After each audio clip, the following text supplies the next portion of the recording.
لبیک اللہم لبیک لبیک لا شریک لک لبیک ان الحمد والنعمت لک والملک لا شریک لک لبیک اللہم لبیک لبیک لا شریک لک لبیک ان الحمد والنعمت لک والملک لا شریک لک لبیک اللہم لبیک لبیک لا شریک لک لبیک ان الحمد والنعمت لک والملک لا شریک لک۔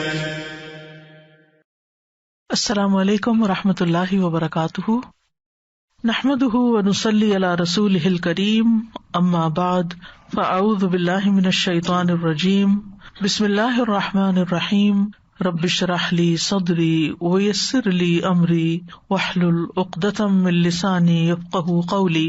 آج ہم انشاءاللہ حج پروگرام کے سلسلے میں صفا مروہ کی سعی اور حج کا طریقہ پڑھیں گے۔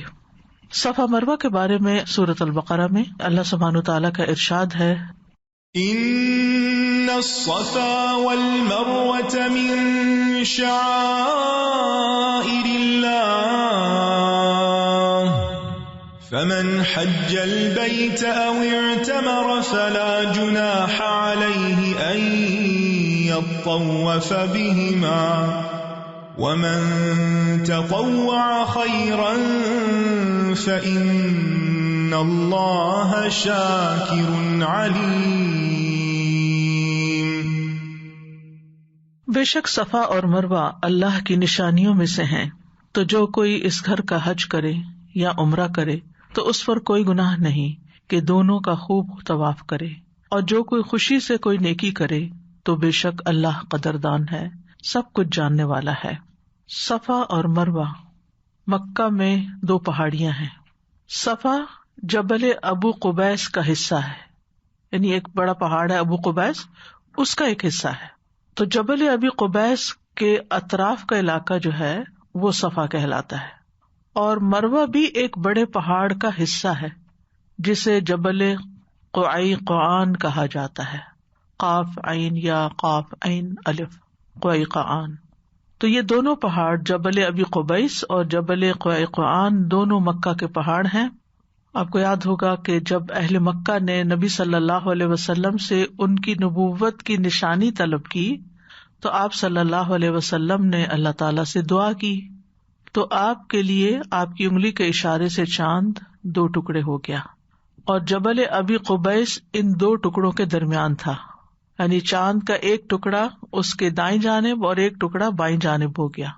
تو یہاں پر یہ بتایا جا رہا ہے کہ صفا و مروہ جو ہیں یہ اللہ تعالیٰ کے شعائر میں سے ہیں، یعنی ظاہر آنے والی علامات ہیں، عبادت کے مقامات ہیں، اللہ کے دین اور اس کی شریعت کا حصہ ہیں۔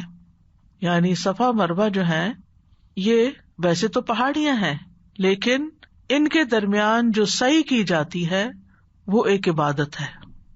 یعنی پہاڑ اٹ سیلف شاعر نہیں ہے، پہاڑ تو علامات ہیں، ان کے درمیان جو عبادت ہے سعی کرنا وہ شاعر ہے۔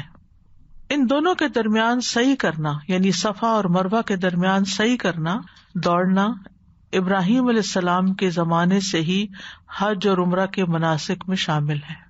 یعنی نبی صلی اللہ علیہ وسلم نے اس کا آغاز نہیں کیا تھا، بلکہ ابراہیم علیہ السلام کے زمانے سے ہی یہ شروع ہوا۔ لیکن جاہلیت میں مشرکین نے حج اور عمرہ میں کئی قسم کے شرکیہ رسوم شامل کر لیے تھے۔ انہوں نے خانہ کعبہ کے علاوہ خانہ کعبہ کے اطراف میں خاص طور پر صفا اور مروہ دونوں پر بت نصب کر لیے تھے۔ صفا پر جو بت نصب کیا گیا تھا اس کا نام اساف تھا، اور مروہ پر جو نصب کیا گیا اس کا نام نائلہ تھا، ایک مذکر اور ایک مؤنث۔ تو جاہلیت میں جب وہ صفا مروہ کے درمیان دوڑتے تھے تو پھر وہ ان بتوں کو جا کر چومتے بھی تھے، ان کا بوسہ لیتے، اور پھر اسی طرح بعض ایسے لوگ تھے کہ جو صفا مروہ پہ نہیں آتے تھے بلکہ اس کی بجائے منات نامی بت کا طواف کرتے تھے، یعنی ہر ایک نے اپنے اپنے طریقے ایجاد کر لیے تھے۔ وہ مکہ پہنچ کر صفا مروا کا طواف گناہ سمجھتے تھے.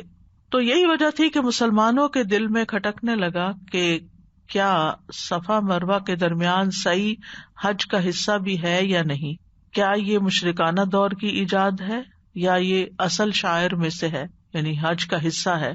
تو اس آیت کے ذریعے اللہ تعالیٰ نے مسلمانوں کی اس غلط فہمی کو دور کر دیا اور صحیح بات کی طرف رہنمائی کر دی کہ صفا و مروہ کا طواف یہ اللہ تعالیٰ کے شرعی احکامات میں سے ہے، جو احکامات اللہ تعالیٰ نے ابراہیم علیہ السلام کو سکھائے تھے کہ حج کے لیے کیا کچھ کرنا ہوگا. تو اس لیے اس آیت میں واضح کر دیا گیا کہ تم یہ مت سمجھو کہ یہ کفار کی یا مشرکین کی مشابہت ہے، یہ تو اللہ کی نشانیوں میں سے ہیں اور ان کا طواف سراسر خیر کا کام اور عبادت کا کام ہے. اور جو کوئی خیر اور نیکی کا کام شوق سے کرتا ہے، محبت سے کرتا ہے، تو اللہ تعالیٰ اس کی بہت قدر فرماتا ہے، اور جو جس کی نیت ہوتی ہے اس کے مطابق اس کو اجر و ثواب دیا جاتا ہے. تو ان الصفا والمروۃ من شعائر اللہ، کہ بے شک صفا اور مروہ شعائر اللہ میں سے ہے. صفا جو ہے یعنی صاف ہونا بھی اسی سے، نرم چکنے ملائم پتھر کو کہتے ہیں، اور مروہ مرون کا سنگولر ہے، یعنی جیسے بعید سے بعیدہ، بعیدہ ایک انڈے کو کہتے ہیں، اسی طرح مروہ مرو سے ہے. تو بہرحال اور شاعر لفظ جو ہے یہ شعیرہ کی جمع ہے جس کا مطلب ہوتا ہے علامت. مراد ہے یہاں عبادت کے طریقے. ہم نے پیچھے جو حج کے پروگرام سنے ہیں ان میں ہم سورۃ الحج کی آیت پڑھ چکے ہیں کہ وَمَن يُعَظِّمْ شَعَائِرَ اللَّهِ فَإِنَّهَا مِن تَقْوَى الْقُلُوبِ، کہ جو شاعر اللہ یا اللہ کے نشانیوں کی تعظیم کرتا ہے تو وہ دلوں کے تقوی کی علامت ہے. یعنی جس کے دل میں عبادت سے متعلقہ جگہیں، اوقات، چیزیں محترم ہیں، وہ دراصل اس کے دل کے تقوی کی علامت ہے. تو اگر ہمیں اپنے دل کے تقوی کا جائزہ لینا ہو تو ہمیں یہ دیکھنا چاہیے کہ ہم ایسی چیزوں کا کتنا احترام کرتے ہیں، ہمارے دل میں ان جگہوں کی کیا قدردانی ہے، اور ہم ان کو کتنا مینٹین کرتے ہیں، کتنا ان کا خیال رکھتے ہیں. صفا مروہ کی سعی کا آغاز کیسے ہوا، کیوں ہوا، کب ہوا؟ ابن عباس رضی اللہ عنہ اس بارے میں کہتے ہیں کہ ابراہیم علیہ السلام جب ہاجر علیہ السلام اور اسماعیل علیہ السلام کو مکہ میں چھوڑ کر آ گئے تو اسماعیل علیہ السلام کی والدہ اسماعیل علیہ السلام کو دودھ پلاتی تھی اور اس مشکیزے سے پانی پیتی تھی جو وہ ساتھ لائی تھی. آخر جب مشق کا سارا پانی ختم ہو گیا تو وہ پیاسی رہنے لگی. نتیجہ یہ ہوا کہ بچے کا دودھ آنا بند ہو گیا، بچہ بھی پیاسا ہو گیا. اب وہ دیکھ رہی تھی کہ ان کے سامنے ان کا بیٹا پیاس کی شدت سے زمین پہ لوٹ رہا ہے، تو وہ بہت پریشان ہوئی اور بچے کی اس حالت کو دیکھ کر وہاں سے چل پڑی کہ پانی ڈھونڈ کر لائیں. بچے کو وہیں چھوڑا اور خود پانی کی تلاش میں نکلی. صفا پہاڑی نزدیک تھی کہ اس پہ چڑھ کے میں دیکھوں کہ آس پاس کہیں کوئی پانی ہو، اور وہ وادی کی طرف رخ کر کے دیکھنے لگی کہ کہیں کوئی انسان ہی نظر آئے، لیکن کوئی انسان نظر نہیں آیا. تو وہ صفا سے نیچے اتر گئی. جب وادی میں پہنچی، وادی سے مراد دو پہاڑوں کے درمیان کی جگہ، تو صفا اور مروہ کے بیچ کا علاقہ وادی کہلاتا ہے. تو وہ وادی میں پہنچی تو اپنا دامن اٹھا لیا اور دوڑنا شروع کر دیا. کپڑا اس لیے اٹھا کے کہیں الجھ کے گر نہ پڑے، اور کسی پریشان حال انسان کی طرح دوڑنے لگی. اور دوڑتے دوڑتے وہ مروہ پہاڑی کی طرف نکل آئی اور اس پر چڑھ کر آس پاس دیکھنے لگی کہ کہیں کوئی انسان نظر آئے. اس طرح انہوں نے 7 چکر لگائے، صفا سے مروہ، مروہ سے صفا، صفا سے مروہ، مروہ سے صفا، اور اس طرح 7 چکر پورے کیے. ابن عباس کہتے ہیں کہ نبی صلی اللہ علیہ وسلم نے فرمایا اسی لیے لوگ صفا مروہ کے درمیان سعی کرتے ہیں، یعنی یہ حضرت ہاجرہ کی سنت کو تازہ کرتے ہیں. اور کہتے ہیں کہ 7ویں مرتبہ جب وہ مروہ پہ چڑھی تو انہیں ایک آواز سنائی دی، تو انہوں نے کہا خاموش. یہ خود اپنے ہی سے وہ کہہ رہی تھی، اور پھر آواز کی طرف انہوں نے کان لگا دیے. آواز اب بھی سنائی دے رہی تھی. پھر انہوں نے کہا کہ تمہاری آواز میں نے سنی ہے، اگر تم میری کوئی مدد کر سکتے ہو تو کرو. اب وہ کیا دیکھتی ہیں کہ جہاں اب زمزم کا کنواں ہے وہاں ایک فرشتہ موجود ہے، اور فرشتے نے اپنی ایڑی یا پر سے زمین میں گڑھا کر دیا جس سے وہاں سے پانی نکل آیا، اور وہ کافی گہرا تھا. اس وقت بھی آپ دیکھیں کہ وہ سطح زمین سے کافی نیچے ہے. تو بہرحال اللہ سبحانہ تعالیٰ نے ایک عورت کی قربانی قبول کی. میں کبھی حضرت ہاجرہ کے حالات پہ غور کرتی ہوں تو سوچتی ہوں کہ وہ کہاں کی رہنے والی تھی. جیسا کہ آپ جانتے ہیں کہ ابراہیم علیہ السلام جب ہجرت کرنے کے بعد مصر کے پاس سے گزرے تو حضرت سارہ بھی ان کے ساتھ تھی، اور مصر کا بادشاہ جو تھا جب کسی خوبصورت عورت کے بارے میں وہ جانتا تو وہ اس کو کڈنیپ کروا کے یا پکڑوا کے اپنے محل میں داخل کر لیتا تھا. تو حضرت سارہ کے ساتھ بھی اس نے یہی کیا، لیکن پھر اللہ سبحانہ تعالیٰ کی مدد آئی اور حضرت سارہ جو تھی ان کے ہاتھوں اللہ نے کرامت ظاہر کی کہ بادشاہ ان پہ قابو نہ پا سکا. تو جب اس نے دیکھا تو حضرت سارہ کو بھی اس نے چھوڑ دیا، اور اس کے ساتھ تحفے کے طور پر، یعنی یہ بھی اللہ دل میں ڈالتا ہے کہ کہاں یہ کہ وہ ان کے ساتھ ایک ظالمانہ حرکت کرنا چاہتا تھا، اور ابراہیم علیہ السلام بے بس تھے، کچھ نہیں کر سکتے تھے، تو انہوں نے نماز شروع کر دی، اللہ سے مدد مانگنی شروع کر دی. اسی طرح حضرت ہاجرہ نے بھی اللہ تعالیٰ کو پکارا، کوئی تیسرا نہیں تھا جو ان کی وہاں مدد کرتا، اور اللہ کی مدد آئی. اور کیسی مدد آئی کہ پھر اس کے بعد جو حضرت ہاجر تھی جو بادشاہ کے محل میں رہا کرتی تھی، وہ اس نے حضرت سارہ کو بطور تحفہ دے دی ساتھ. تو حضرت سارہ نے وہ اپنے شوہر کو ہبہ کر دی، کیونکہ حضرت سارہ کی اپنی اولاد نہیں تھی تو وہ چاہتی تھی کہ اولاد ہو جائے. جب ان کا بیٹا پیدا ہو گیا تو اس پر حضرت سارہ جو تھی یعنی حضرت اسماعیل پیدا ہو گئے، تو حضرت سارہ کے اندر ایک جو فطری ایک غیرت ہوتی ہے وہ سامنے آ گئی، اور حضرت ابراہیم علیہ السلام نے مناسب یہی سمجھا کہ وہ حضرت ہاجر کو کہیں اور چھوڑ کر آ جائیں. تو اللہ کے حکم سے پھر وہ مکہ کی طرف ان کو لے آئے. تو اگر اس ساری چیزوں کو بیک گراؤنڈ دیکھیں، یہ تو ہم دیکھتے نا ظاہری حالات، یہ ہو گیا وہ ہو گیا، لیکن آپ سوچئے کہ کیسی خاتون تھی حضرت ہاجرہ کہ جو ایک محل میں رہتی تھی، اور کہاں ان کو حضرت ابراہیم علیہ السلام اس وادی میں جہاں کوئی انسان نہیں ایک بچے کے ساتھ چھوڑ کے جا رہے ہیں، اور وہ جب حضرت ابراہیم علیہ السلام چھوڑ کے جانے لگتے ہیں تو وہ ان کے پیچھے دوڑ کر آتی ہیں. حضرت ابراہیم علیہ السلام رک جاتے ہیں، ان سے پوچھتے ہیں کہ آپ ہمیں یہاں کیوں چھوڑ کر جا رہے ہیں؟ تو ابراہیم علیہ السلام جواب نہیں دیتے. 2-3 بار پوچھنے کے بعد کہتی ہیں کیا اللہ نے آپ کو اس کا حکم دیا ہے؟ تو وہ سر ہلا دیتے ہیں اور ان کو اللہ کے حوالے کرتے ہیں. اور پھر حضرت ہاجر کہتی ہیں کہ اگر ایسا ہی ہے تو پھر اللہ تعالیٰ ہمیں بے سہارا نہیں چھوڑے گا، اور وہ اس کو ایکسپٹ کر لیتی ہے. تو میں سوچتی ہوں کہ ایک عورت کا کیسا بیک گراؤنڈ ہے، اور وہ کس علاقے کی، مصر کا علاقہ نیل کے کنارے پر ایک سرسبز زرخیز علاقہ تھا، پھر وہ محل میں رہتی تھی، پھر وہ یعنی کہ بادشاہ کی خاص رعایا میں سے تھی، اور پھر کس طرح وہ کہاں پر آ گئی ایک بچے کے ساتھ، اور پھر اس پر انہوں نے صبر بھی کر لیا. ایسی جگہ رہنا جہاں بڑے بڑے مرد بھی اکیلے نہیں رہ سکتے، کیونکہ وہاں صرف دن نہیں رات بھی ہونی تھی، اور رات کے اندھیرا آپ سوچیں. اور پھر مکہ کا علاقہ تو سارا سال ہی گرم رہتا ہے ایک طرح سے، اور پھر اس میں نہ کھانے کا انتظام، نہ پینے کا انتظام، نہ کسی قسم کی کوئی کمیونیکیشن، نہ ہی کسی کا کوئی کانٹیکٹ نمبر اور کوئی رابطہ اور کوئی مددگار کوئی بھی نہیں. تو آپ دیکھیے کہ جب ایک انسان اللہ کے حکم پر، اور وہ حکم جس کی لاجک سمجھ نہ آ رہی ہو، اس کے حکم پر انسان لبیک کہتا جاتا ہے، ان حالات کو ایکسپٹ کر لیتا ہے اسے تقدیر کا حصہ سمجھ کر، تو اللہ سبحانہ تعالیٰ ایسے بندے کو تنہا نہیں چھوڑتا، اس کا بہترین اجر اس کو دیتا ہے. اور کس طرح پھر ان کا یہ دوڑنا اور اس بچے کا یہ تڑپنا اور اس زمزم کا نکلنا، اور پھر اب ہم سب وہاں پر جانے کو اپنے لیے فخر کی بات سمجھتے ہیں، اور صرف عورتیں نہیں بلکہ مرد بھی صفا اور مروہ کے درمیان چکر لگا رہے ہوتے ہیں، دوڑ رہے ہوتے ہیں. اور یہ حج کا رکن ہے، اس کے بغیر حج ہی مکمل نہیں ہوتا.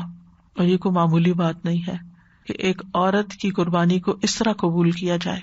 لیکن آج ہم دیکھتے ہیں کہ بحیثیت خاتون کے اگر گھر میں کچھ مشکلات آ جاتی ہیں، مالی مشکلات آ جاتی ہیں، یا کسی ایسی جگہ رہنا پڑ جاتا ہے جہاں ہماری مرضی نہیں رہنے کی، یا جہاں ہمارے لیے ساری سہولتیں نہیں، تو پھر ہمارے ری ایکشنز کیا ہوتے ہیں، پھر ہم شوہر کے ساتھ کس طرح کا رویہ اور کیسی زبان اور کیسا اخلاق اور کیا طریقہ اختیار کرتے ہیں. تو ٹھیک ہے انسان اپنے حقوق کے لیے بات کرے، لیکن کہیں بھی بد اخلاقی اور بدتمیزی اور بد تہذیبی اور اللہ کی حدود کو پامال کرنا یہ نہیں ہونا چاہیے، کیونکہ انسان پر جو بھی حالات آتے ہیں بإذن اللہ ہی آتے ہیں، اور اللہ تعالیٰ کی کوئی حکمت ہوتی ہے کہ اللہ تعالیٰ بندے کو مختلف راستوں سے آزماتا ہے. یہ نہیں ہوتا کہ کسی بھی انسان کا امتحان نہ ہو، ہر ایک کا ہوتا ہے.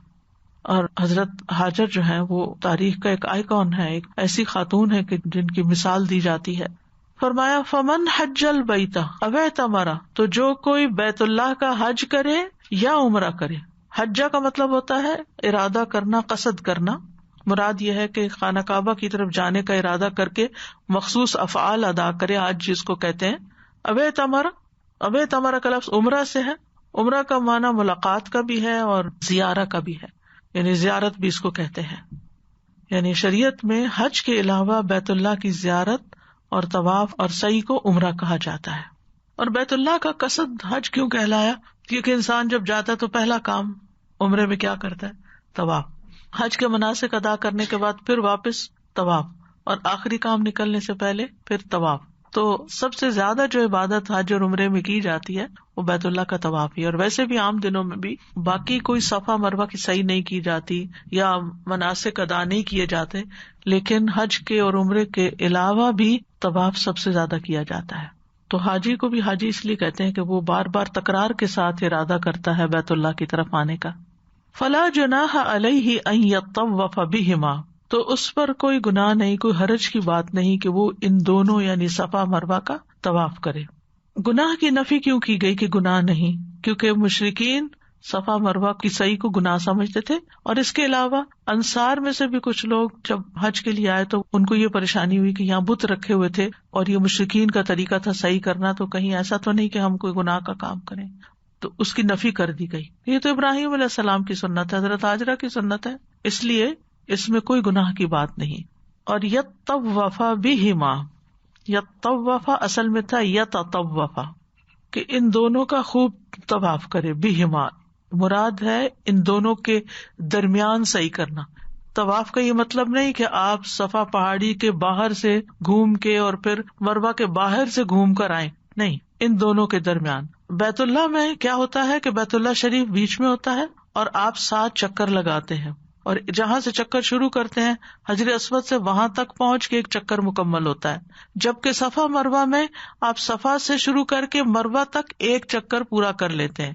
یہ چکر سے ہمارا گول دائرہ نہیں ہے، بلکہ ایک مقام سے دوسرے تک، پھر مروہ سے صفا تک ایک چکر ہو جاتا ہے، اور اس طرح 7واں چکر مروہ پہ پورا ہو جاتا ہے.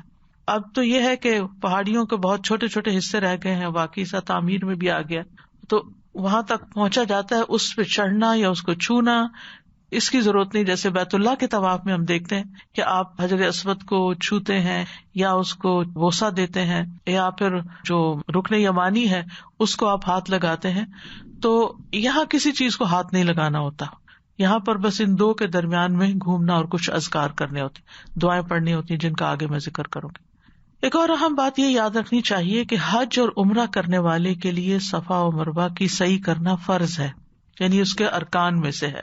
عروہ بن زبیر سے روایت ہے، وہ کہتے ہیں کہ میں نے عائشہ رضی اللہ تعالی عنہا سے سوال کیا کہ آپ اللہ تعالیٰ کے اس فرمان کے بارے میں کیا کہتی ہیں، ان الصفا والمروہ من شعائر اللہ، آخر تک. بس اللہ کی قسم اگر وہ صفا و مروہ کی سعی نہ کریں تو کسی پر کچھ گناہ بھی نہیں، یعنی اگر کوئی نہ کرے تو ٹھیک ہے، یعنی کر لے تو بھی ٹھیک ہے، نہ کرے تو بھی ٹھیک ہے. حضرت عائشہ نے کہا، اے میرے بھانجے تو نے غلط بات کہی، اگر اس کا یہ مطلب ہوتا جس طرح تم نے تفسیر کی تو آیت یوں ہوتی، ان کے طواف نہ کرنے میں کوئی حرج نہیں.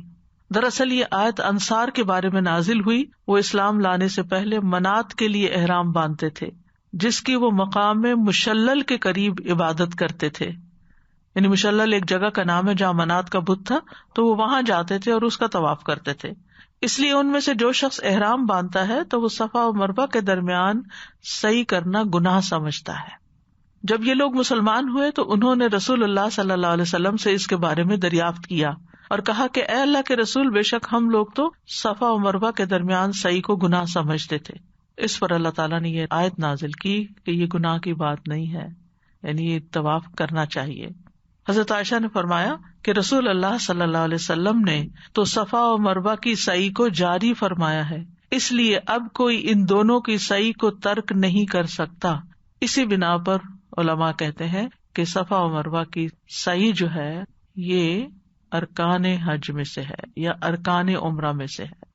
اسی طرح یہ روایت بھی ملتی ہے کہ ابتدا میں صحابہ صفا مروہ کی سعی کو ناپسند کرتے تھے.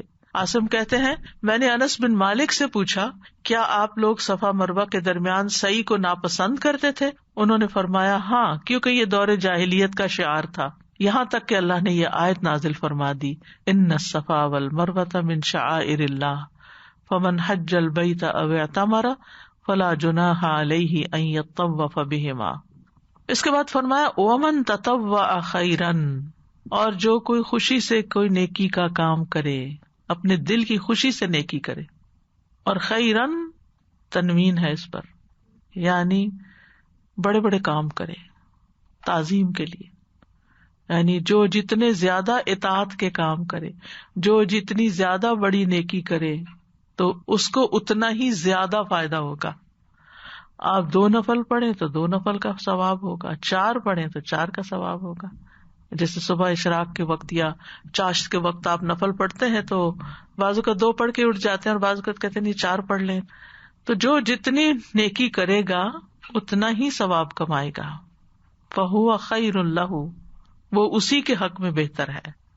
حج ہو، عمرہ ہو، طواف ہو، نماز ہو، روزہ ہو، صدقہ خیرات ہو، اسی طرح نیکی کے دوسرے جتنے بھی کام ہیں، کوئی بھی نیکی کا کام جب انسان کرتا ہے اور جس نیت سے کرتا ہے اور جس کوالٹی کا کرتا ہے اور جس کوانٹٹی کا کرتا ہے، یہ سب کچھ کاؤنٹ ہوتا ہے، اس کو ہی فائدہ پہنچتا ہے. اور یاد رکھیے تطوع میں واجب اور مستحب دونوں طرح کے کام شامل ہیں.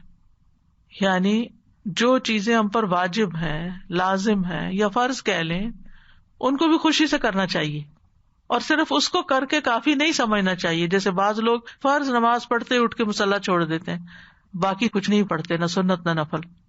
تو جو چیزیں سنت ہیں یا مستحب ہیں، آپ کے اوپر فرض نہیں ہیں، تو ان کو بھی اگر آپ خوشی سے کرتے ہیں تو آپ ہی کے حق میں بہتر ہے. واجب اور مستحب دونوں شامل ہیں.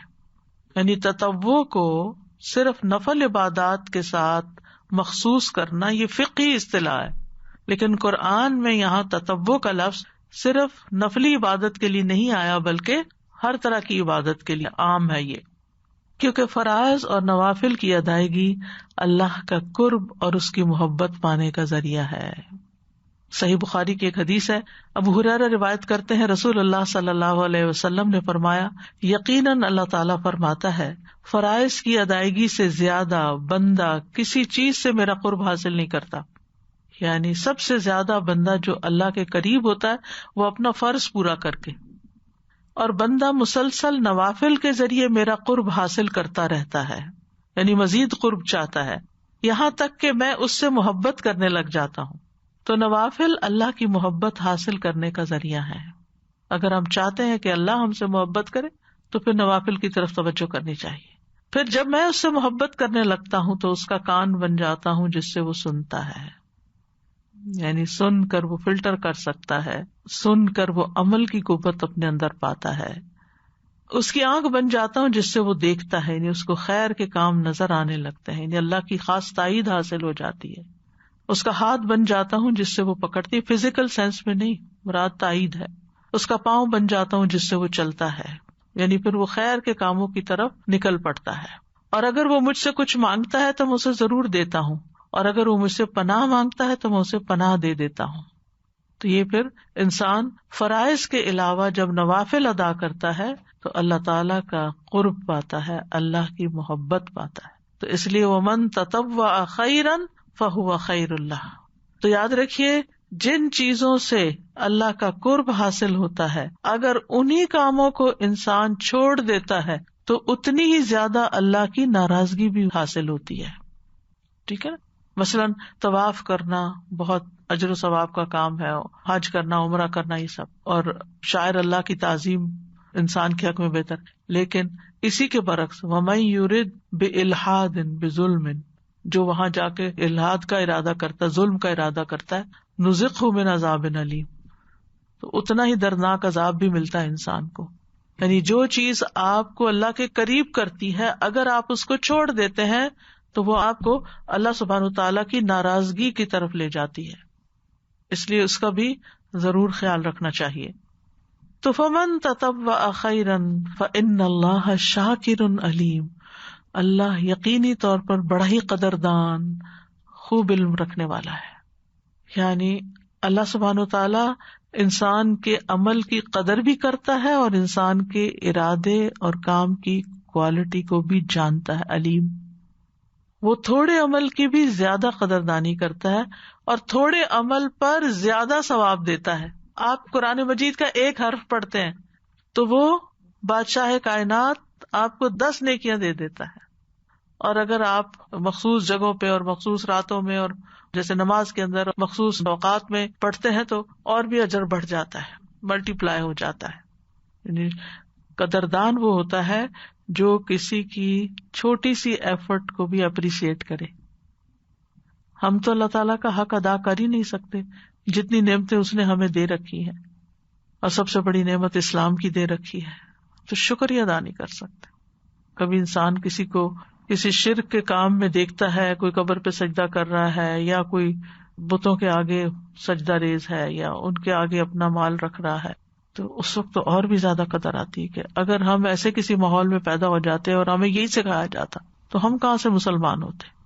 اللہ ہمیں اگر ہدایت نہ دیتا تو ہمیں کہاں سے پتا چلتا یہ قرآن کیا ہے اور یہ دین کیا ہے اور یہ نماز کیا ہے اور یہ سب. تو بندے کی شکر گزاری کیا ہے کہ وہ اس دین پر عمل کرے, اور اللہ تعالیٰ کی قدردانی کیا ہے کہ بندہ جیسا بھی ٹوٹا پھوٹا پیش کرتا ہے اس پر اس کو اجر عطا کرے. اور پھر آپ دیکھیں کہ صرف 10 گنا نہیں 700 گنا تک بلکہ اس سے بھی زیادہ اجر عطا کرتا ہے. تو اللہ سبحانہ تعالیٰ کی جو قدردانی ہے وہ بندوں کی قدردانی سے مختلف ہے. بندے تب شکر کرتے ہیں جب انہیں کسی کی طرف سے کوئی نعمت ملتی ہے, تب ہم شکریہ کہتے ہیں نا. یعنی جو کوئی ہم پر احسان کرتا ہے تو اس کے بدلے میں ہم اس کا شکر ادا کرتے ہیں. ہمارے ساتھ کوئی احسان کرے پھر ہم شکر ادا کرتے ہیں, یہ قابل غور لفظ ہے. لیکن اللہ سبحانہ تعالیٰ بندے کی قدردانی کرتا ہے جب بندہ اپنے اوپر احسان کرتا ہے عبادت کر کے, کیونکہ ہماری عبادت کا کچھ بھی فائدہ اللہ تعالیٰ کو نہیں ہوتا, ذرا برابر بھی. یعنی اگر ہم ساری رات بھی سجدے میں پڑے رہے تو اللہ تعالیٰ کو تو کچھ بھی نہیں ملتا, وہ تو ہم پڑے رہے ہیں, ہمیں فائدہ ہو رہا ہے, ہم ہی کو ثواب مل رہا ہے, تو پھر وہ ہم ہی کو اجر بھی دے دیتا ہے. اللہ تعالیٰ کو ہماری کوئی ضرورت نہیں ہے. تو یہ ہے اصل شاکر کہ نیکی کا اجر کئی گنا بڑھا دیا جاتا ہے, گناہوں کو معاف کر دیا جاتا ہے. ان الحسنات یذہبن السیئات. یا پھر یہ کہ اللہ سبحانہ تعالیٰ لوگوں کے دلوں میں آپ کی محبت پیدا کر دیتا ہے. ان الذین آمنوا وعملوا الصالحات سیجعل لهم الرحمن ودا. پھر اسی طرح آپ کا ذکر خیر ہونے لگتا ہے, جیسے نبی صلی اللہ علیہ وسلم کی قدردانی اللہ تعالیٰ نے کیسے فرمائی, ان اللہ وملائکتہ یصلون علی النبی. یا پھر یہ کہ اللہ سبحانہ تعالیٰ انسان کو پہلے سے زیادہ بہتر نعمت عطا کر دیتا ہے, نیکیوں کی مزید توفیق دیتا ہے. ہر نیکی اگلی نیکی کو جنم دے دیتی ہے. ایک نیکی کرنے کے بعد انسان کے اندر حوصلہ پیدا ہو جاتا ہے کہ وہ اور بھی نیکی کر لے. اس سے پہلے اس کو مشکل لگ رہی ہوتی, لیکن جب کر لیتا تو پھر کہتے ہیں یہ تو کوئی مشکل نہیں, پھر اور کر لیتا ہے. اور جو اللہ کی خاطر کسی چیز کو چھوڑ دیتا ہے تو اللہ سبحانہ تعالیٰ اس سے بہتر عوض اس کو عطا کرتا ہے, اس سے بھی بہتر چیز اس کو دیتا ہے. تو اللہ تعالیٰ بہت قدردان ہے. رسول اللہ صلی اللہ علیہ وسلم نے فرمایا, جو مسلمان بھی پاک کمائی سے کوئی بھی چیز صدقہ کرتا ہے اور آسمان کی طرف پاک ہی چڑھتا ہے, وہ صدقہ گویا کہ رحمان عز و جل کی ہتھیلی پر رکھا جاتا ہے. یعنی آپ دے کسی کو رہتے لیکن وہ اللہ کے ہاتھ میں جا رہا ہوتا ہے, پھر وہ اس کو بڑھاتا اور پھیلاتا ہے. جس طرح تم میں سے کوئی شخص اپنے گھوڑے یا بچڑے کے بچے کی پرورش اور نشو نما کرتا ہے, اسی طرح اللہ اس صدقے کی نشو نما کرتا ہے, یہاں تک کہ ایک کھجور بھی ایک بڑے پہاڑ کی طرح ہو جاتی ہے, اتنا بڑا کر دیتا ہے اس کو. پہاڑ کی یہاں بیٹھے ہوئے شاید سمجھ نہ آئے کیونکہ آپ کے آس پاس کوئی خاص بڑا پہاڑ نہیں ہے, لیکن اگر آپ کسی پہاڑ کے پاس جائیں تو آپ نے دیکھا ہوگا کہ جو لوگ پہاڑ کی ٹاپ پر اگر ڈرائیو کر رہے ہوتے ہیں تو جو پہاڑ کے نیچے کھڑے ہوئے لوگ ان کو یا نیچے کی گاڑی ان کو بھی ڈنکیز نظر آ رہی ہوتی ہیں. یہ تناسب ہوتا ہے. تو ایک کھجور اور ایک پہاڑ میں انبلیویبل یعنی اس کی بڑھوتری ہے. دنیا میں کوئی چیز اس طرح نہیں بڑھتی. اسی طرح اگر کوئی شخص چھوٹی چھوٹی نیکی کرتا ہے, مثلا راستے سے کوئی تکلیف دہ چیز ہٹا دی, رسول اللہ صلی اللہ علیہ وسلم نے فرمایا, جس نے مسلمانوں کے راستے سے تکلیف دہ چیز ہٹا دی اللہ اس کے لیے ایک نیکی لکھے گا, اور جس کے لیے اللہ نیکی لکھ دیتا ہے اس کی وجہ سے اسے جنت میں داخل کر دیتا ہے. یعنی چھوٹی نیکیوں کا بھی اجر و ثواب ہے. اگر ہم یہ یاد رکھیں نا, ہمیں بھول جاتا ہے اصل میں, یاد اگر رکھے نا تو ہمیں کوئی نیکی کا کام مشکل ہی نہ لگے, اور نیکی کا کام کرتے ہوئے ہم تھکے ہی نہ, ہم خوشی سے نیکی کریں. ہم خوشی سے کیوں نہیں کرتے؟ یعنی اگر کسی کا کوئی کام کر رہے ہیں یا کسی کے کام آ رہے ہیں یا کسی نے کوئی چھوٹا سا کام کہہ دیا تو بعض کا تمہارا ریئیکشن کیا ہوتا ہے؟ اگر ہم کسی کو کہہ دیتے نا ذرا وہ فلاں چیز پکڑاؤ، بچوں کو کہہ دیتے ہیں، گھر میں کسی کو، ہسبینڈ وائف ہی ایک دوسرے کو کہہ دیتے ہیں، اور کیسی تب چڑھ جاتی دوسرے کو، مجھے کوئی کام کہہ دیا، میرے اپنے کام تھوڑی ہے. کیونکہ اس وقت ہمیں بھول جاتا ہے کہ اس کا اجر جنت بھی ہو سکتی ہے. فوری نہیں ملتا، کوئی تھینک یو نہیں کہتا، یا ریوارڈ تو چھوڑے، ہم ہر وقت الجھے ہی رہتے ہیں، تنگ ہی ہوتے ہیں. کوئی چھوٹا سا بھی کام کرنا پڑ جائے تو ہم خوشی سے نہیں کرتے. مشکل یہاں یہ ہے کہ ہم نیکی خوشی سے نہیں کرتے. تو یہاں پر کیا کہا کہ وَمَن تَطَوَّعَ خَيْرًا، جو کوئی خوشی سے نیکی کرے، یعنی اس میں نیت اور ارادہ بھی اور خوشی بھی. بعض اوقات نیکی کے مواقع مل رہے ہوتے ہیں لیکن ہمارا دل ہی نہیں ہوتا اس میں. یوں لگتا ہے جیسے کہ ہمیں کوئی ڈریگ کر رہا ہے، ہمیں کوئی کھینچ رہا ہے کہ بس تم کسی طرح کر لو، کسی طرح ہمارے پہ احسان کر دو. جیسے عام طور پہ بچے ریئیکٹ کرتے ہیں، کئی بڑے بھی ہو کے بچے بنے ہوتے ہیں تو ان کو نماز کے لیے کہیں تو وہ سمجھتے ہیں شاید ہم پہ احسان کر رہے ہیں. ورک پلیس میں بھی یہ کہ یہ کو ہمارا کام ہے، یہ تو آپ کا کام ہے، یہ میری ڈیوٹی نہیں، آپ کی ڈیوٹی ہے، یہ آپ کو کرنا چاہیے، وہ آپ کو کرنا. آپ شکر نہیں کرتے کہ اللہ نے آپ کو صحت، ہمت، طاقت دی ہے، ہاتھ پاؤں ہلانے کی قوت دی. کتنے لوگ ہیں جو اس سے محروم ہو چکے ہیں. تو اگر آپ کو موقع مل رہا ہے آپ کر لیں تو اجر آپ کے حصے میں آ جائے گا، لیکن ہم بھولے بھی ہوتے ہیں. اسی طرح اللہ سبحانہ وتعالیٰ نے کس طرح اس عورت کی قدردانی کی جو کوئی نیک عورت نہیں تھی لیکن اس نے کتے کو پانی پلایا کنویں میں دوبارہ اتر کر کہ مجھے پیاس لگی تھی، اس کو بھی لگی ہوگی، کہ اللہ تعالیٰ نے اس کو بخش دیا، اس کا کام قبول کر لیا. ہمیں نہیں پتا ہوتا کہ ہم کسی کی چھوٹی سی مدد بھی کر رہے ہیں، چھوٹا سا بھی کام کر رہے ہیں تو اس پر ہماری بخشش بھی ہو سکتی، اس کے بدلے ہمیں جنت بھی مل سکتی ہے. کیونکہ فإن اللہ شاکر علیم، اللہ تو قدردان ہے. اب یہ ساری حدیثیں مجھے یہاں حج کے پروگرام میں کیوں سنانی پڑ رہی ہیں؟ کیونکہ حج کے موقع پر ایسے بہت سی چیزیں سامنے آتی ہیں کہ جس میں چونکہ حج کا سفر ایک تھکاوٹ کا سفر ہوتا ہے تو ہم بعض اوقات خود غرض ہو جاتے ہیں کہ یہ اپنا کام خود کریں، یہ اپنی چیز خود کر لیں، یعنی دوسرے کے لیے ہیلپ فل نہیں ہوتے، آگے نہیں بڑھتے. کہیں مدد کرنی ہی پڑ جائے کسی کی تو مارے بندے ہی کرتے. یہ یاد رکھیے، یعنی حج کا شعار بنا کے جائیے، وَمَن تَطَوَّعَ خَيْرًا، خوشی سے نیکی کرنی. فإن اللہ شاکر علیم، کوئی دیکھ رہا ہے یا نہیں دیکھ رہا، شاکر علیم، وہ علیم ہے، اس کو سارا پتا ہے ہم کیا کر رہے ہیں. رسول اللہ صلی اللہ علیہ وسلم نے فرمایا ابن آدم کے ہر عمل میں سے نیک عمل کو 10 گنا سے 700 گنا تک بڑھا دیا جاتا ہے. یعنی اگر آپ نے زیادہ اچھی نیت سے، زیادہ خوشی سے کام کیا ہے تو زیادہ بڑا اجر ہوگا. تو اس آیت سے پتہ چلتا ہے کہ صفا مروہ کی سعی حج کا رکن ہے، شاعر اللہ میں سے ہے، اور یہ اللہ کی اطاعت کے کاموں میں سے ہے، جاہلیت کا طریقہ نہیں ہے. یہ تو حضرت ہاجرہ کی سنت ہے. حبیبہ بنت ابی تجرات کہتی ہیں ہم لوگ قریش کی کچھ خواتین کے ساتھ دار ابو حسین میں داخل ہوئے. اس وقت نبی صلی اللہ علیہ وسلم صفا اور مروہ کی سعی فرما رہے تھے اور دوڑنے کی وجہ سے آپ کا ازار گھوم گھوم جا رہا تھا، اور آپ اپنے صحابہ سے فرما رہے تھے سعی کرو کیونکہ اللہ نے تم پر سعی کو واجب قرار دیا ہے. تو یاد رکھیے اگر کسی نے سعی نہیں کی تو دم دے کے حج نہیں پورا ہوتا، سعی کرنی ہوگی.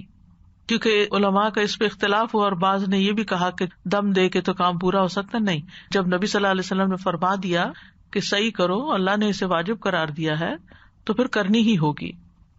حضرت عائشہ کہتی ہیں ان دونوں کے درمیان طواف کا طریقہ تو اللہ کے رسول نے مقرر فرمایا، کسی کو اس بات کا حق نہیں کہ ان دونوں کے درمیان طواف کو ترک کرے، کسی کو حق نہیں، چھوٹا بڑا بیمار تندرست جو حج کر رہا ہے اس کو یہ کرنا ہوگا. ابن عمر کہتے ہیں رسول اللہ صلی اللہ علیہ وسلم جب حج یا عمرے کے لیے آتے تو سب سے پہلے بیت اللہ کا طواف کرتے، پہلے 3 چکروں میں دوڑتے، باقی 4 میں چلتے، پھر طواف کے بعد 2 رکعت ادا کرتے، پھر صفا اور مروہ کے درمیان سعی کرتے تھے. تو یاد رکھیے عبادت کی نیت سے صفا مروہ کے بیچ میں دوڑنا. اگر کوئی ویسے ہی ایکسرسائز کے لیے دوڑ رہا ہے کہ چلو پتلے ہی ہو جائیں گے تو بار بار وہیں دوڑ لگا آتے ہیں، اور لوگ بھی دوڑنے آسان ہے دوڑنا کہ اکیلے نہیں ہم وہاں، تو وہ صحیح نہیں ہوگی. نیت کے ساتھ اور عبادت کی نیت سے 7 چکر لگانا صحیح کہلاتا ہے. صفا سے مروہ تک 1 چکر کہلاتا ہے اور پھر مروہ سے صفا تک دوسرا، اور اس طرح 7 پورے کرنے ہوتے ہیں. حجر اسود کے استلام کے بعد صفا مروہ کی طرف آیا جاتا ہے. نبی صلی اللہ علیہ وسلم نے مقام ابراہیم کے پاس 2 رکعتیں پڑھی. اس وقت مقام ابراہیم آپ کے اور بیت اللہ کے درمیان تھا، یعنی آپ کے اور بیت اللہ کے. مثلا یہ بیت اللہ ہے، یہ مقام ابراہیم ہے، تو یہاں آپ نماز پڑھ رہے ہیں، مقام ابراہیم بیچ میں ہے. پھر حجر اسود کی طرف آئے، یعنی جب طواف کی 2 رکعتیں پڑھ لی تو دوبارہ حجر اسود کی طرف آئے، اسے بوسہ دیا، پھر صفا کی طرف گئے. تو عام طور پر حاجی اس کو مس کر جاتے ہیں. پھر یہ کہ سعی کی فرضیت ہے، کتب علیکم السعی فاسعوا. پھر سعی کی فضیلت کسی کو یاد ہے؟ سعی کرنے کا ثواب کتنا ہے؟ رسول اللہ صلی اللہ علیہ وسلم نے فرمایا، تمہارا صفا و مروہ میں دوڑنا ایسا ہے جیسے 70 گردنیں آزاد کرنا، جیسے 70 غلام آزاد کیے ہوں کسی نے. ابن عباس کہتے ہیں رسول اللہ صلی اللہ علیہ وسلم بیت اللہ کے طواف اور صفا مروہ کی سعی میں دوڑے تاکہ آپ مشرکین کو اپنی قوت دکھا سکیں کہ مدینہ جا کر ہم کمزور نہیں ہوگے بلکہ ہم صحت مند ہیں. ابن عمر کہتے ہیں نبی صلی اللہ علیہ وسلم جب مکہ تشریف لائے تو آپ نے بیت اللہ کا طواف کیا، 2 رکعت نماز پڑھی، پھر صفا مروہ کی سعی کی. اس کے بعد عبداللہ رضی اللہ عنہ نے یہ آیت تلاوت کی، لقد کان لکم فی رسول اللہ اسوۃ حسنہ، کہ یہ کام اللہ کے رسول نے کیا تھا، تم بھی کرو. صفا مروہ کی سعی کے لیے وضو شرط نہیں، لیکن باوضو ہونا افضل ہے.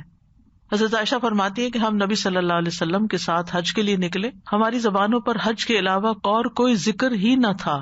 یہ بھی بڑا اہم جملہ ہے کہ جب ہم حج کے لیے نکلے تو بس حج ہی کا تذکرہ تھا، اور تلبیہ اور حج ہی سے متعلق سوچ بچار اور باتیں تھی، ادھر ادھر کی باتیں نہیں کرنی چاہیے. پھر جب ہم مقام صرف پہنچے تو مجھے حیض آ گیا. میں اس غم سے رو رہی تھی کہ نبی صلی اللہ علیہ وسلم میرے پاس تشریف لائے. آپ نے پوچھا کہ کیوں رو رہی ہو؟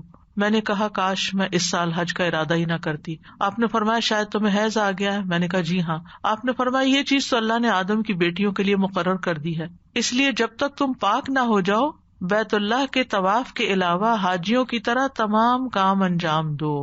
تو اس سے یہ پتہ چلتا ہے کہ اگر کوئی عورت پیریڈز میں بھی ہے تو وہ صحیح کر سکتی ہے. مثلاً طواف اس نے ختم کیا، پیریڈ شروع ہو گئے، تو اب وہ صحیح کر سکتی ہے اس حال میں بھی. اور اسی سے پھر قیاس کیا گیا ہے کہ وضو نہ بھی ہو تو صحیح کی جا سکتی ہے. صفا مروہ میں صفا کی طرف سے صحیح شروع کرنی چاہیے، اور صفا پہاڑی کی طرف آ کر 3 بار یہ دعا پڑھنی چاہیے. پہلے آیت پڑھنی چاہیے ان الصفا والمروہ من شعائر اللہ. پھر اس کے بعد نبی صلی اللہ علیہ وسلم جب صفا کی طرف آئے تو آپ نے فرمایا ابدأ بما بدأ اللہ بہ، میں ابتدا کرتا ہوں جس سے اللہ نے ابتدا کی. اور یہ پڑھتے ہوئے صفا پہاڑی پر اتنا چڑھے کہ بیت اللہ نظر آنے لگا، یعنی ذرا اونچائی کی طرف گئے. پھر قبلہ رخ ہو کر لا الہ الا اللہ اللہ اکبر کہا. پھر فرمایا لا الہ الا اللہ وحدہ لا شریک لہ لہ الملک ولہ الحمد وہو علی کل شیء قدیر لا الہ الا اللہ وحدہ انجز وعدہ ونصر عبدہ وہزم الاحزاب وحدہ. اللہ کے سوا کوئی الہ نہیں، وہ اکیلا ہے، اس کا کوئی شریک نہیں، بادشاہی اور تعریف اسی کے لیے ہے اور وہ ہر چیز پر قادر ہے. اللہ کے سوا کوئی الہ نہیں، وہ اکیلا ہے، اس نے اپنا وعدہ پورا کیا اور اپنے بندے کی مدد فرمائی اور تمام لشکروں کو تنہا شکست دی. آپ نے ان کلمات کے درمیان دعا فرمائی. آپ نے یہ کلمات 3 بار ارشاد فرمائے. یہ کلمات 3 دفعہ پڑھنے. تو یہ بتائیے کہ یہاں کون سے احزاب کی بات ہو رہی ہے جن کو اللہ اکیلے نے ہی شکست دی تھی؟ وہ احزاب جو غزوہ احزاب میں مدینہ کی طرف چڑھ دوڑے تھے، یہاں اس کی طرف اشارہ ہے. اور یہ سب سے سخت جنگ تھی اور اس میں مسلمان ہلا مارے گئے تھے، اور اس میں اللہ سبحانہ وتعالیٰ نے ان کی مدد کی تھی، اور یہ تاریخ کا ایک بہت بڑا واقعہ بن گیا. اسی کے نام سے سورت بھی ہے، اور مسلمانوں کو اچھی طرح ٹیسٹ کر لیا گیا تھا، جانچ لیا گیا تھا کہ وہ سخت مشکل حالات میں بھی اطاعت گزار ہوتے ہیں یا نہیں، اور منافقین چھٹ کر الگ ہو گئے تھے. تو اس وقت ان احزاب کو 1 مہینے تک یہ گروہ جو تھے مکہ سے اور عرب کے اطراف سے مسلمانوں پہ چڑھ دوڑے تھے، اور اندر سے بنو قریظہ نے بھی عہد شکنی کی تھی. تو اس کے بعد ہم دیکھتے ہیں کہ اللہ سبحانہ تعالیٰ نے 1 مہینہ مسلسل آزمائش میں مبتلا کرنے کے بعد مسلمانوں کی مدد کی، اور کفار کی طرف ایسی آندھی بھیجی کہ جس سے ان کے خیمے اکھڑ گئے، ان کی ہانڈیاں الٹ گئیں، ان کے جانور بھاگ گئے، ان کی سخت تباہی ہوئی، اور وہ ناکام و نامراد واپس لوٹے. حیرت کی بات یہ کہ اس آندھی کا کوئی حصہ مدینہ کی طرف اور مسلمانوں والی سائڈ پہ نہیں تھا. یعنی مسلمان جس طرف تھے، درمیان میں خندق تھی، ایک طرف مسلمان تھے اور دوسری طرف مشرکین اور گروہ جو باہر سے لڑنے کے لیے آئے تھے. تو اس خندق کے پار جس طرف مشرکین تھے سخت آندھی تھی، اور خندق کے اس طرف جہاں مسلمان تھے وہاں امن اور چین تھا، کچھ بھی نہیں تھا. تو یہ اللہ تعالیٰ کی خاص مدد تھی جس کا اس موقع پر شکرانہ ادا کرتے ہوئے ذکر کیا جاتا ہے کہ انجز وعدہ ونصر عبدہ وہزم الاحزاب وعدہ، کیونکہ اس موقع پر منافقین نے یہ کہنا شروع کر دیا تھا کہ ما وعدنا اللہ ورسولہ الا غرورا، کہ ہم سے اللہ اور اس کے رسول نے دھوکے پر مبنی وعدے کیے، ان کے وعدے تو بس دھوکہ ہی تھے، مدد نہیں آئی اور اتنی مشکل میں پڑ گئے. تو اس کا بھی ذکر کیا گیا کہ انجز وعدہ ونصر عبدہ محمد صلی اللہ علیہ وسلم وہزم الاحزاب وحدہ. ابن عمر کے بارے میں آتا ہے کہ صحیح کرتے وقت وہ یہ دعا پڑھتے تھے، رب اغفر وارحم وانت الاعز الاکرم، اے میرے رب بخش دے اور رحم فرما اور تو ہی عزت اور بزرگی والا ہے. پھر یہ کہ صفا سے مروہ کی طرف آتے ہوئے مرد سب ستونوں کے درمیان دوڑے. جابر بن عبداللہ کہتے ہیں کہ آپ مروہ کی طرف اترے یہاں تک کہ جب آپ کے قدم نشیبی جگہ تک پہنچے، یعنی جو نیچے کو ہے، آپ دوڑے یہاں تک کہ جب آپ کے قدم نشیبی جگہ سے اوپر چڑھنے لگے تو آپ عام چال چلنے لگے حتیٰ کہ مروہ تک پہنچ گئے. ٹھیک ہے، یعنی سارا راستہ نہیں دوڑنا ہوتا بلکہ ایک مخصوص مقام پر جس کو گرین لائٹس کے ذریعے اب ہائی لائٹ کر دیا گیا ہے. بڑھاپے یا بیماری کی وجہ سے سب ستونوں کے درمیان اگر کوئی تیز تیز نہ چل سکے تو کوئی حرج کی بات نہیں، یعنی ایک مستحب کام ہے، افضل ہے اگر آپ دوڑیں، لیکن اگر نہیں دوڑ سکتے تو کوئی بات نہیں. ایک شخص نے عبداللہ بن عمر رضی اللہ عنہما سے صفا مروہ کے درمیان پوچھا، اے ابو عبد الرحمن، میں آپ کو دیکھتا ہوں کہ آپ چل رہے ہیں جبکہ لوگ دوڑ رہے ہیں. انہوں نے کہا، اگر میں چلوں تو بلا شبہ میں نے رسول اللہ صلی اللہ علیہ وسلم کو چلتے ہوئے دیکھا ہے، اور اگر میں دوڑوں تو میں نے رسول اللہ صلی اللہ علیہ وسلم کو دوڑتے ہوئے دیکھا ہے، اور میں اب بوڑھا ہو گیا ہوں، یعنی اب دوڑ نہیں سکتا.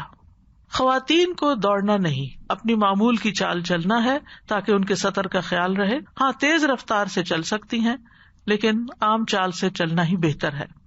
صفا سے آپ مروہ تک پہنچ گئے. آپ مروہ پہاڑی پر چڑھتے ہوئے بھی صفا والا عمل دہرانا ہے.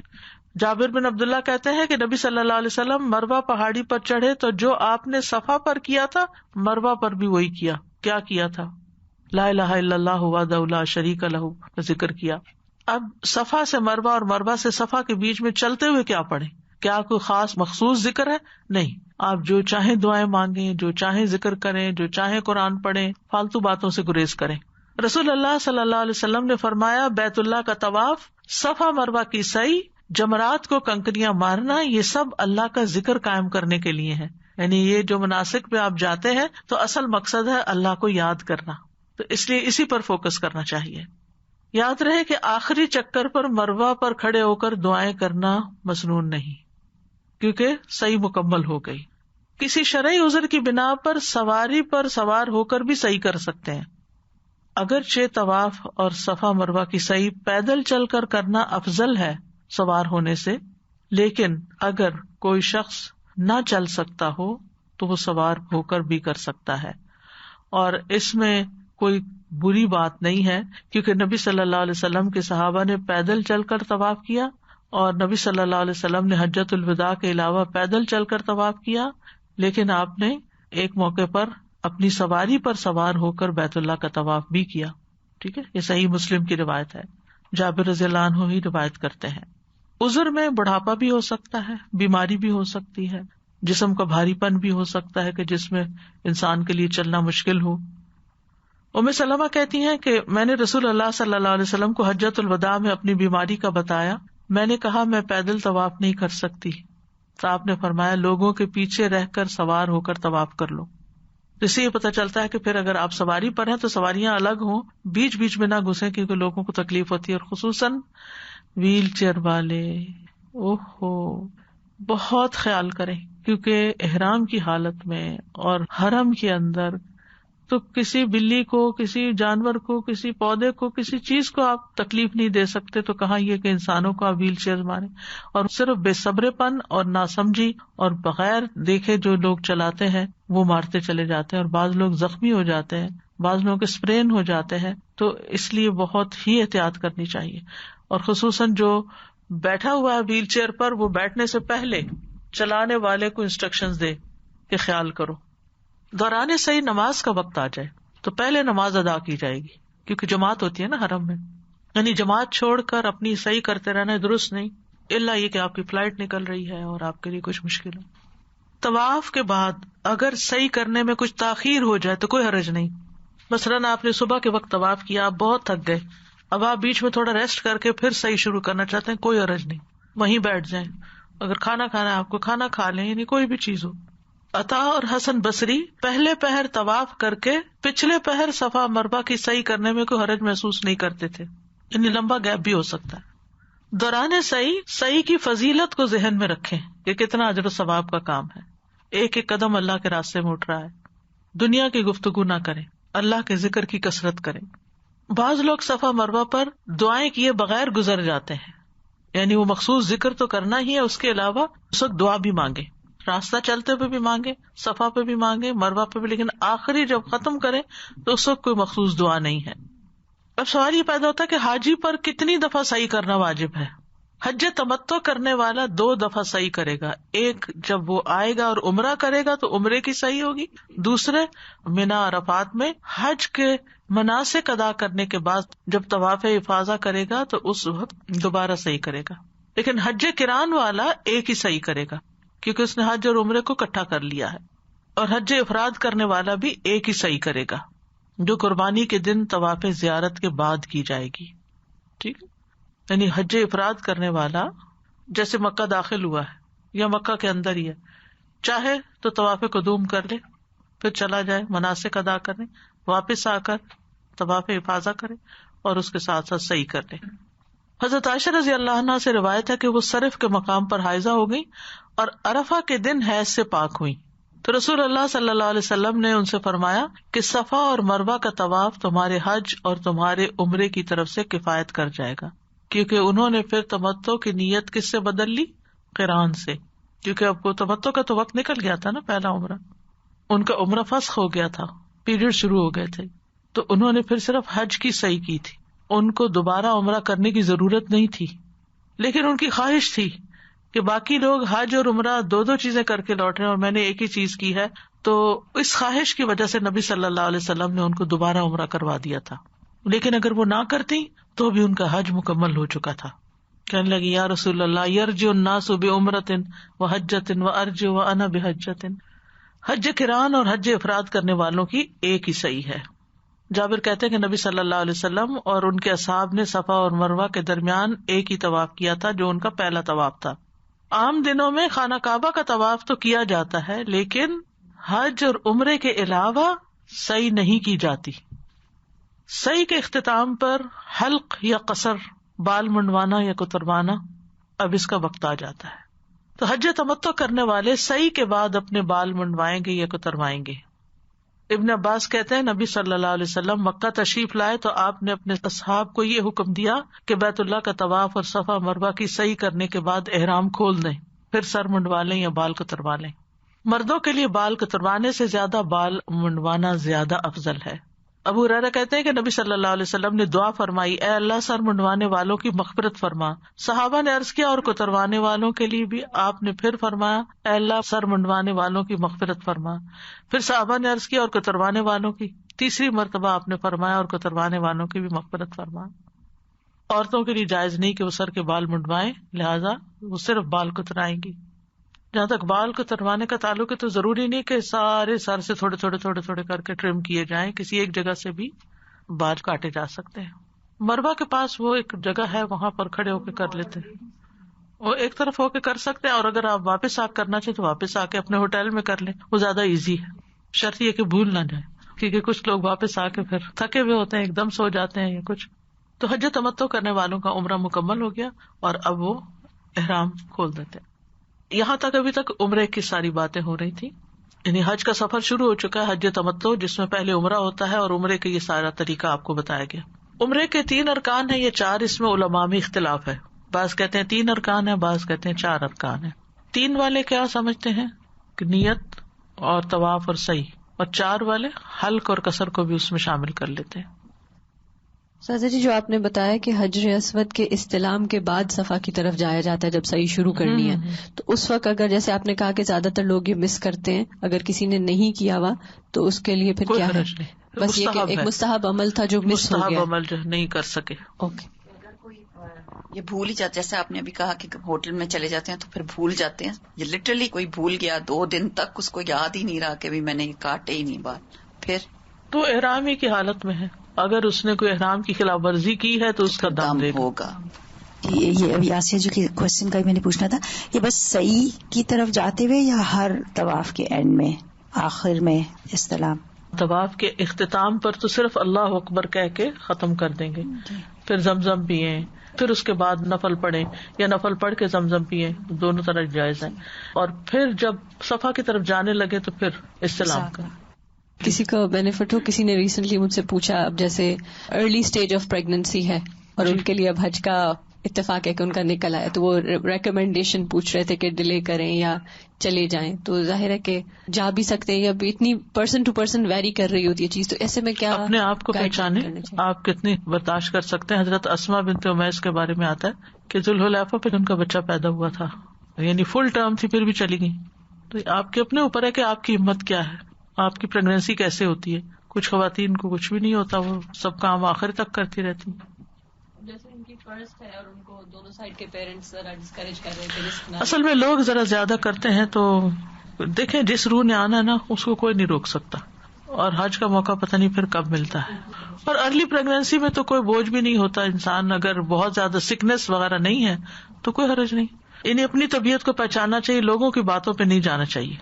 سے سنتے آ رہے ہیں کہ جو زمزم تھا وہ حضرت اسماعیل علیہ السلام کی ایڑیاں انہوں نے زمین پہ ماری تھیں تو وہ چشمہ پھوٹا تھا. ہاں، لیکن حدیث سے تو یہ پتہ چلتا ہے کہ فرشتے کی ایڑی یا پر. ایک سوال اور، ایون دو اس کا ارکان سے یا عمل سے تعلق تو نہیں ہے، جیسے یہ حدیث میں جو آتا ہے کہ جبریل علیہ السلام کے پر سے وہ، تو کیا حاجرہ علیہ السلام نے ان کو ایز این اینجل دیکھا تھا؟ کچھ ہے اس میں واضح؟ کچھ نظر تو آیا تھا ان کو. یہ حدیث میں آتا ہے نا کہ انہوں نے وہاں فرشتہ دیکھا. اب کس شکل میں دیکھا کیا نہیں یہ نہیں پتا چلتا، کچھ نہیں پتا. اور اس کی آواز بھی سنی تو تبھی انہوں نے کہا کہ جو بھی ہو میری مدد کرو.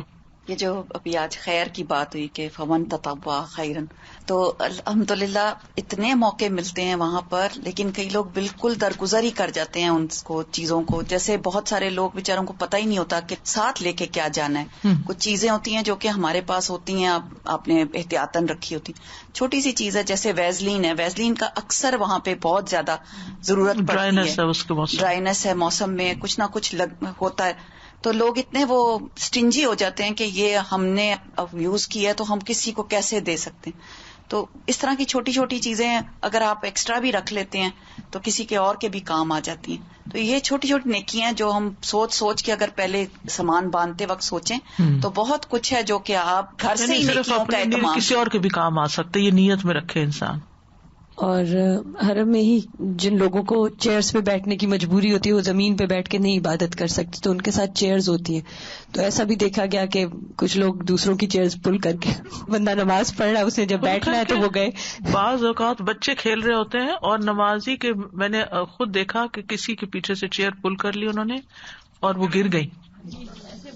جی، تو بچوں کو اگر آپ ساتھ لے جائیں تو پھر ان کو ڈسپلن بھی کریں تاکہ وہ دوسروں کے لیے اذیت کا باعث نہ بنے کہ آپ خود تو نماز پڑھ رہے ہیں اور پھر وہ شور مچا رہے ہیں. اور بعض اوقات یہ ہوتا ہے کہ ماں اپنی نماز میں مشغول ہے اور بچہ چھٹ کے صفوں کے بیچ میں گھومنے لگتا ہے، اور پھر وہ کالے کالے برقعے ایک جیسے ہوتے ہیں، وہ بچہ ماں کو پہچان نہیں سکتا، وہ خوب شور مچا دیتا ہے. اس طرح کی کئی چیزیں ہیں جس سے دوسروں کو بہت اذیت ہوتی ہے. تو بہت احتیاط کی ضرورت ہے کہ ہمارے کسی بھی ایکشن سے دوسرے کو تکلیف نہ پہنچے. آج کل جو ہے وہ کولرز بہت زیادہ دور ہیں زمزم کے، اور اگر آپ کہیں بیٹھے ہیں نماز پڑھنے تو برابر میں اگر بڑی ایج کے عورتیں ہیں یا لوگ ایسے بیٹھے ہیں جن کو زمزم چاہیے مگر وہ کہتی ہیں کہ اٹھ کے ہم وہاں تک نہیں جا سکیں گے. سو یہ بھی نیکی ہے کہ آپ کھڑے ہوئیں، اگر اللہ نے آپ کو طاقت دی ہے آپ کچھ گلاسز ایکسٹرا بھر کے لے آئیں، اپنی بوٹل بھر کے لے آئیں اور انہیں پلا دیں تو سب بہت ہی بہترین. بلکہ نیت ہی رکھنی چاہیے کہ جب پینے کے لیے جائیں تو اپنا گلاس نہیں صرف بھریں، ایک اور بھر کے بھی لے آئیں اور پوچھ لیں کہ کس کو چاہیے. یہ میں سوچ رہی تھی کہ ہم سورہ احزاب میں جب اسپیشلی اس ہفتے بخل کے بارے میں اور نفس کا جو شوہ اس کے بارے میں پڑھ رہے تھے منافقین کی صفت کے حوالے سے، تو یہاں پہ جیسے جب آپ بتا رہے تھے کہ خوشی سے نیکی کرنا اور وسیع پیمانے پہ خوب ایک دل کے نفس کے احسان کے ساتھ، تو کتنی واقعی اپوزٹ چیزیں ہو جاتی ہیں. So one has to be really careful کہ اگر یہ نہیں ہوگا تو کہیں دوسری طرف ہم نہ چلے جائیں.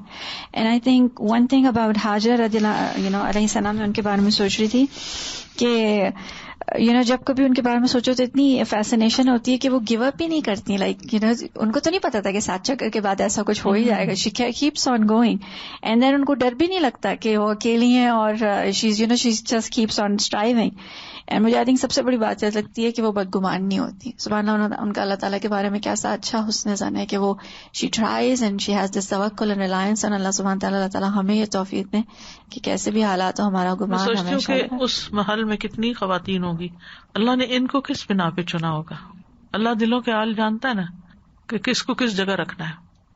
میرا نہیں خیال پہلے توحید پر تھی, کیونکہ اس علاقے کا دین تو توحید نہیں تھا, لیکن حضرت ابراہیم کے پاس آ کے پھر مسلمان ہو گئی ہوں گی نا. اوکے, وآخر دعوانا ان الحمد للہ رب العالمین. سبحانک اللہم وبحمدک, اشہد ان لا الہ الا انت, استغفرک واتوب الیک.